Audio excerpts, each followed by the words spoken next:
Something significant just happened in the world of WNBA commentary, and if you have not been paying attention, you need to stop what you are doing right now and catch up.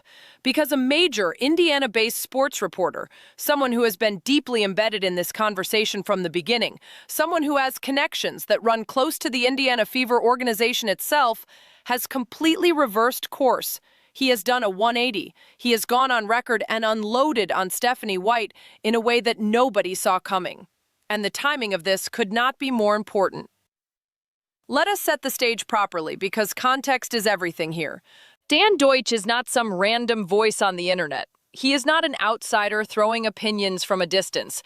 He is an established Indiana reporter with credibility, with access, and with a history of being measured and careful about how he discusses the Fever and everyone connected to the organization. He has been, by most accounts, someone who defended Stephanie White. Not quietly, not casually, openly, publicly. As recently as 2 weeks ago, he was standing in her corner, making the case that the criticism directed at her was overblown, that she deserved more patience, that people needed to calm down. 2 weeks ago. And now? Now he has flipped completely. Now he has gone on his podcast and said what a significant number of people in this conversation have been saying for months. Stephanie White is a problem. A real one, and her handling of the Caitlin Clark situation has become impossible to defend. Let that land for a moment. When someone who was actively defending a person 2 weeks ago turns around and publicly dismantles that same person's credibility and judgment, that is not a minor shift in perspective. That is a reckoning. That is someone who looked at the evidence, weighed it honestly, and concluded that continuing to cover for Stephanie White was no longer something a serious journalist could do with integrity. That takes something. And whatever that something was, Dan Deutsch has now said it, on record, for everyone to hear. Disclosure, I like the WNBA. I like going to a Caitlin Clark game. It's fun. If my daughter and stepdaughter were of age, we'd buy season tickets, but this is insanity. What's going on here with the Indiana Fever? The coach of the Indiana Fever, an Indiana legend named Stephanie White, Miss Basketball, one of the all-time great female players in the history of our state, went to Purdue, won a national championship. A legend. She is actually standing up for Alyssa Thomas, who is the woman that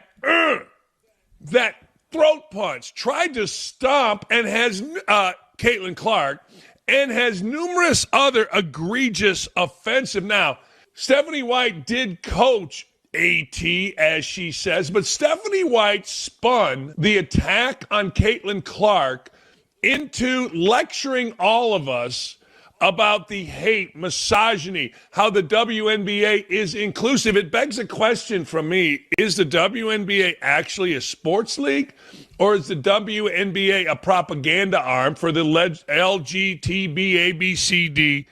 community?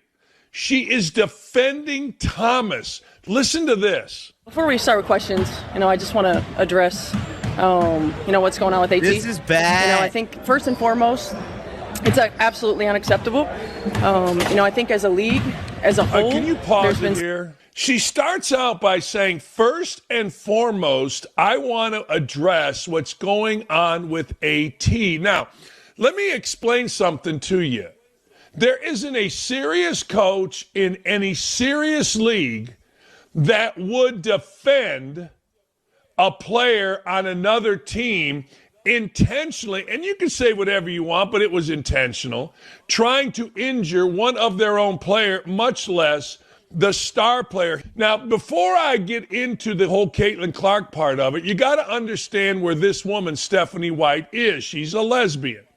She's, quote, married. I don't know if she's married. I don't know, whatever, to a sideline reporter that you see all the time, Lisa Salters on ESPN, an African-American woman.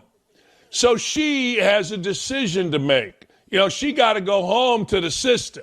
So she has a decision. Do you let your personal life interfere with your professional life, or do you act like the coach of a franchise that you could argue is the most valuable franchise in what everybody tells me is a major league? She decided that she's going to defend the African-American lesbian woman over her own player. And this is, to quote her, unacceptable. And she does it in a horseshit way. All she ever says is unacceptable. It's unacceptable. Oh, well, shut up. Here's what you should say. First and foremost, let me address this.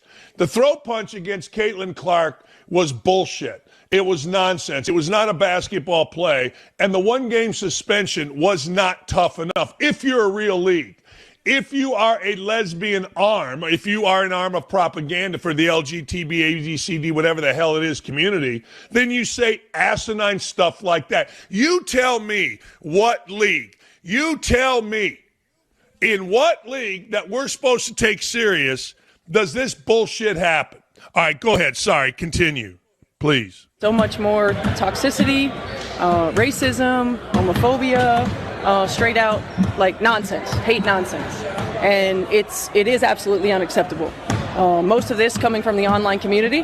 Most of this, in my heart of hearts, I believe, not coming from WNBA fans, Indiana Fever fans. I believe that this is people who are using our league, using our players to further divisive agendas. Can you hold on for 1 second? Hold it there.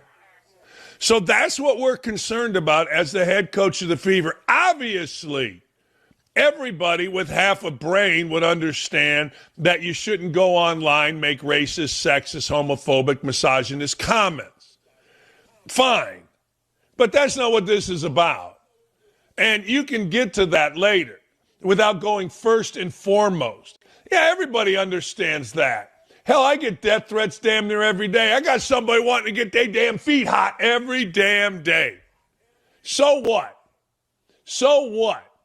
All that is a woman, Alyssa Thomas, not taking any accountability.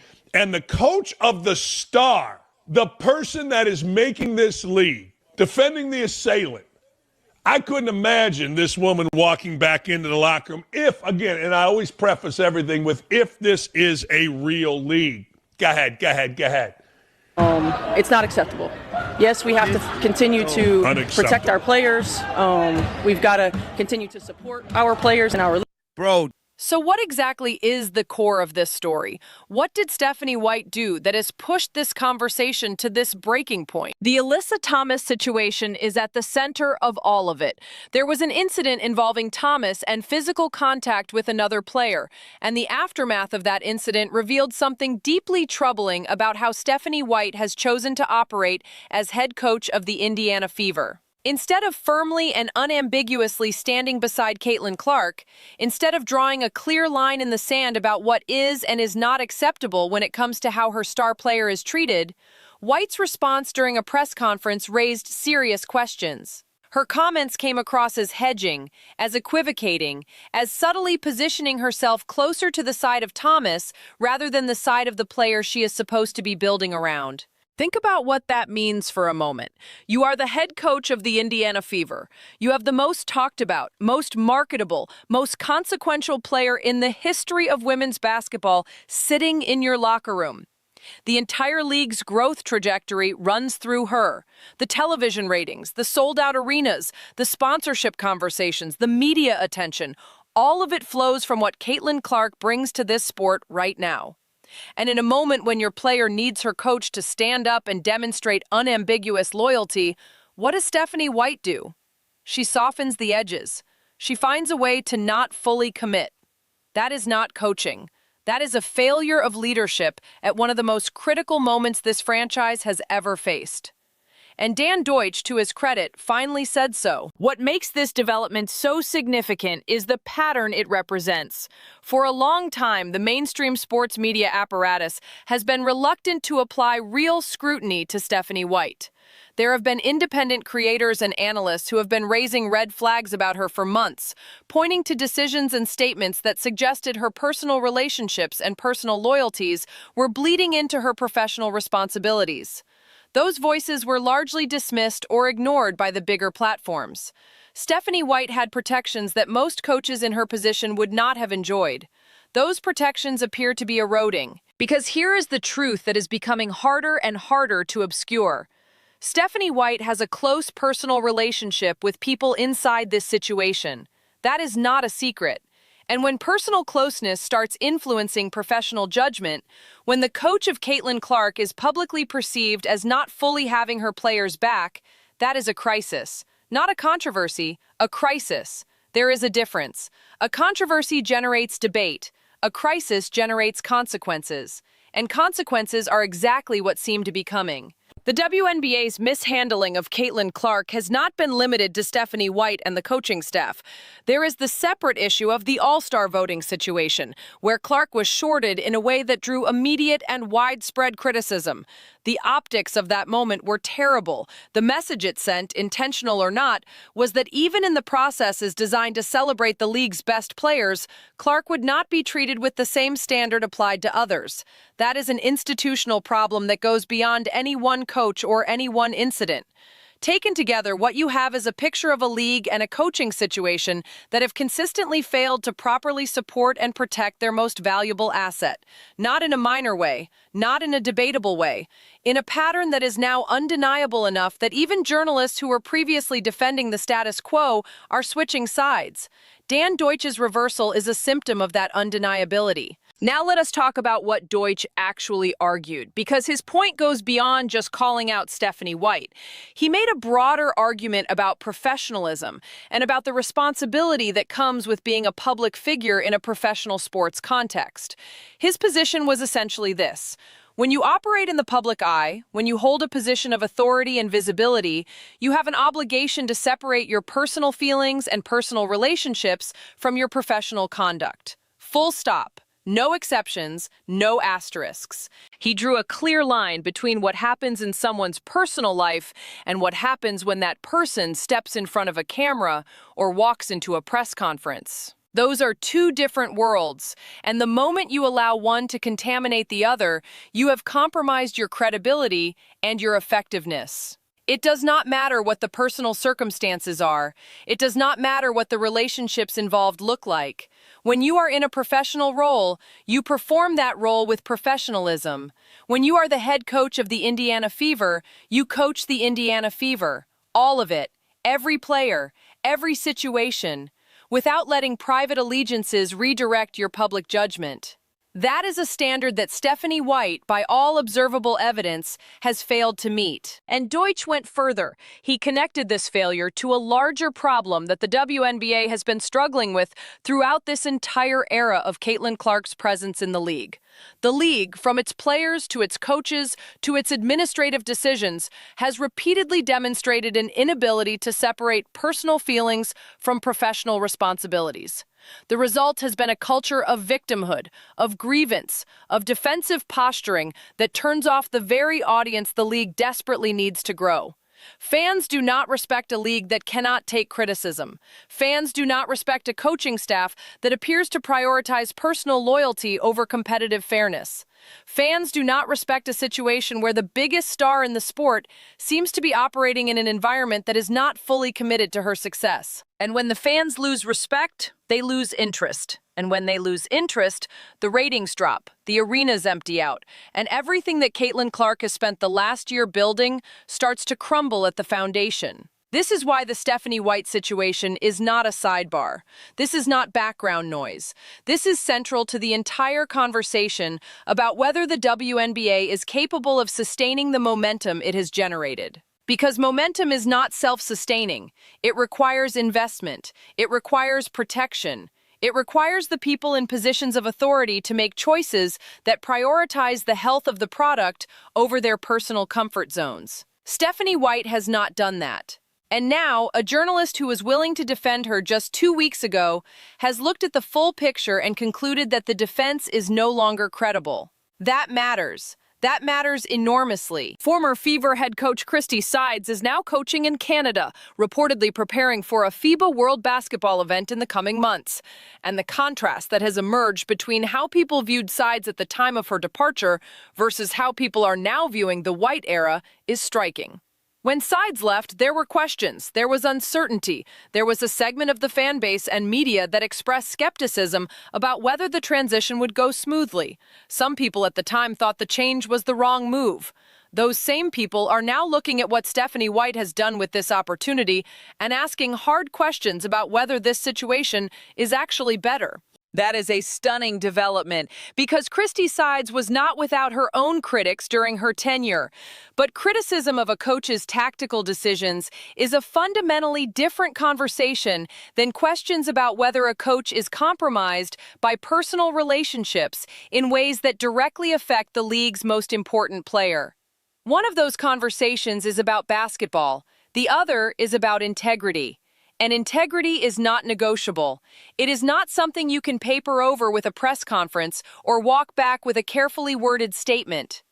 Once the perception takes hold that a head coach is not fully in the corner of her most consequential player because of outside loyalties, that perception does not go away quietly.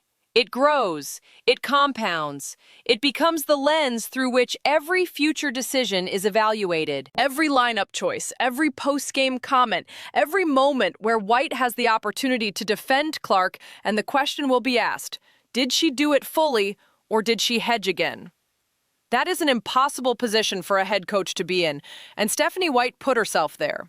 The people who have been sounding the alarm on this situation for months are not celebrating the fact that a mainstream reporter has finally arrived at the same conclusions. There is no satisfaction in being right about something this damaging. Because what this represents is a failure that has real consequences for a real player and a real league that is in the middle of the most important stretch of its existence. The WNBA does not get unlimited opportunities like this. Caitlin Clark is not a renewable resource. The window of explosive growth that she opened is not going to stay open forever. And every week that goes by with dysfunction around her, with coaching decisions that raise questions, with institutional slights that generate controversy, is a week where some portion of the new audience that she attracted decides this league is not worth their continued attention. That is the cost of what Stephanie White has done. That is the cost of allowing personal relationships to compromise professional judgment. And that is exactly what Dan Dakich, after 2 weeks of defending the opposite position, has now stood up and said clearly. The conversation has shifted, the mainstream has caught up, and the question now is whether the people inside the Indiana Fever organization and inside the WNBA itself are paying attention to what that shift means and what it demands of them going forward. Because the audience is watching, the critics are watching, and right now the story they are seeing is not one that reflects well on the people responsible for protecting the most important player in women's basketball.